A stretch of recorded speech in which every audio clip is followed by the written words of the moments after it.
Et nous sommes dans la rubrique environnement avec notre chroniqueur Nouba Talo Madi. Bonjour.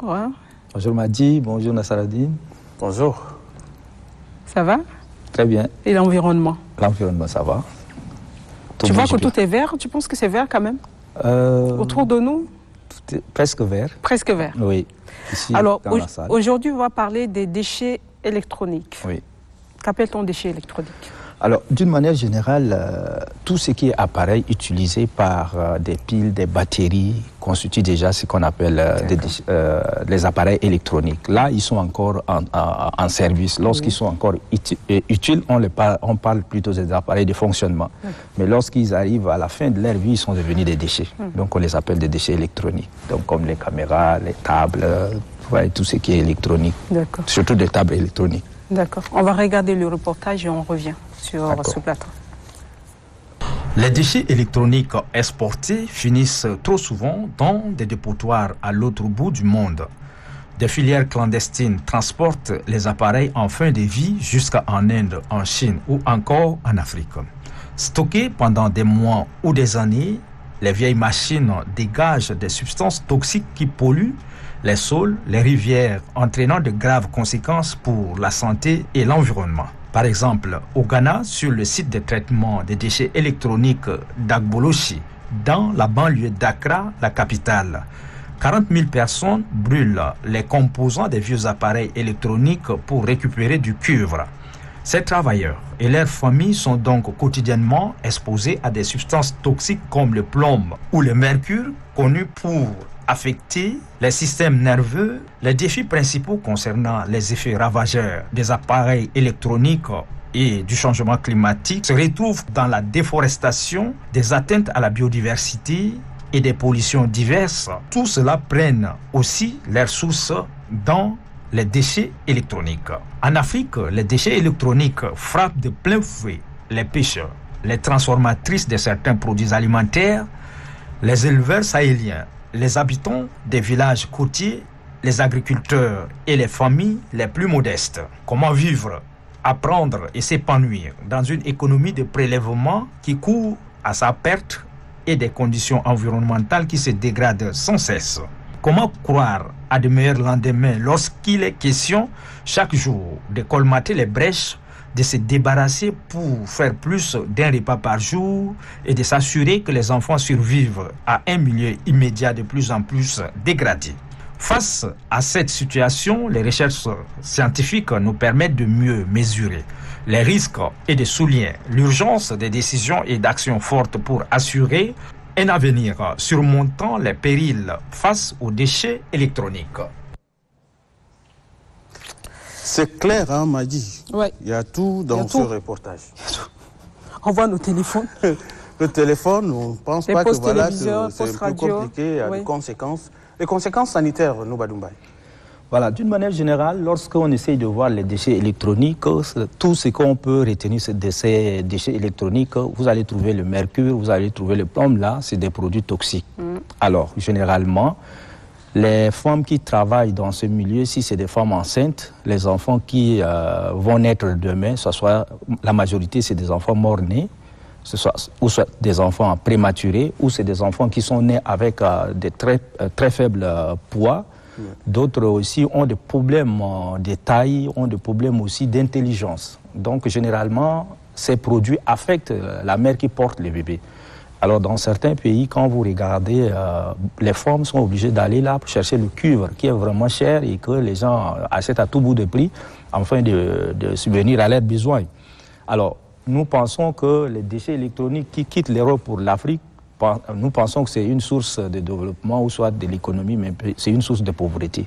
Parce que ça crée des maladies qu'on soigne très cher. Ouais. Donc, ça n'arrange pas d'une manière générale. Donc, sur le plan sanitaire, le système nerveux même est affecté. Ça affecte l'ADN, il y a un problème de respiration, il y a un problème pulmonaire. Donc, il y a beaucoup de maladies là Alors en principe, le ministère de la Santé doit s'associer au ministère de l'Environnement afin de prendre des dispositions. Mais qu'est-ce qu'il faut faire face à cette situation? Alors, ce qu'il faut faire, il faut prendre les décisions. Il faut une limitation d'importation. Ça, c'est gouvernemental. Parce qu'il y a des appareils qui sont arrivés à la fin de leur vie qu'on amène en Afrique.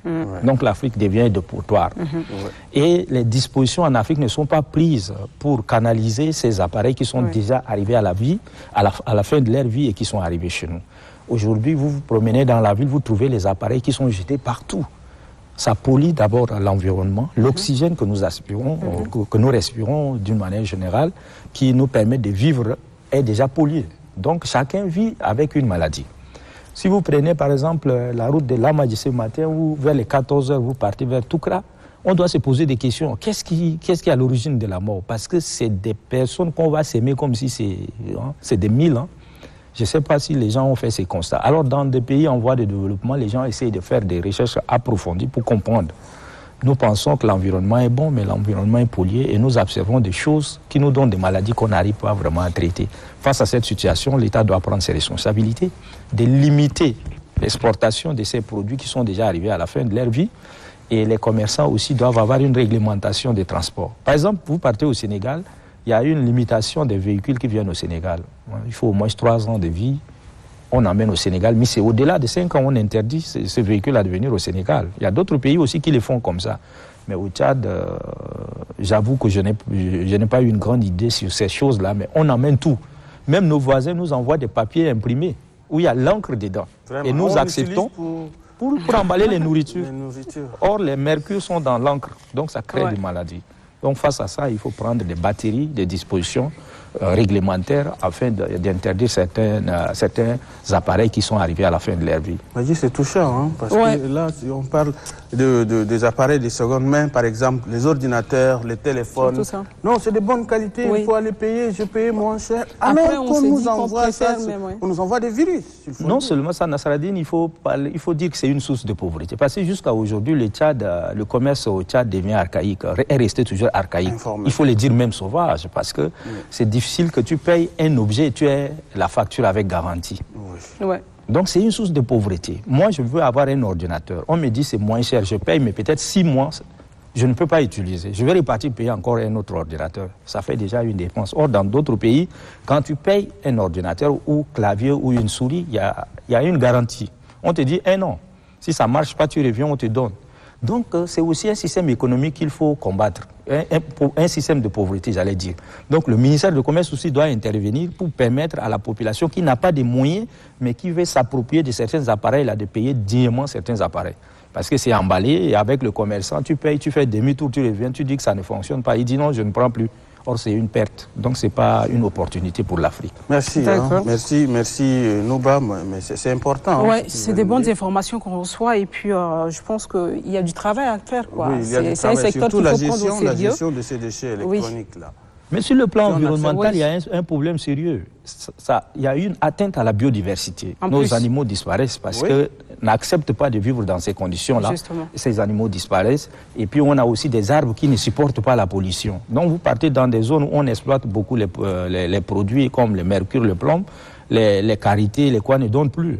Parce que ça joue sur ces arbres-là. Donc, tout ce qui joue sur l'homme peut jouer sur l'arbre. Donc, il faut aussi prendre des dispositions sur le plan environnemental afin que certaines espèces soient protégées. Et tout cela, il faut que les législateurs puissent prendre des décisions et que cela soit appliqué. Merci. Mais comme si on travaille à ciel ouvert, c'est ça un peu les difficultés. Merci Nouba et puis merci pour toutes ces explications par rapport aux déchets électroniques. On te souhaite un bon retour chez toi. Ah, merci. Une pause et on revient.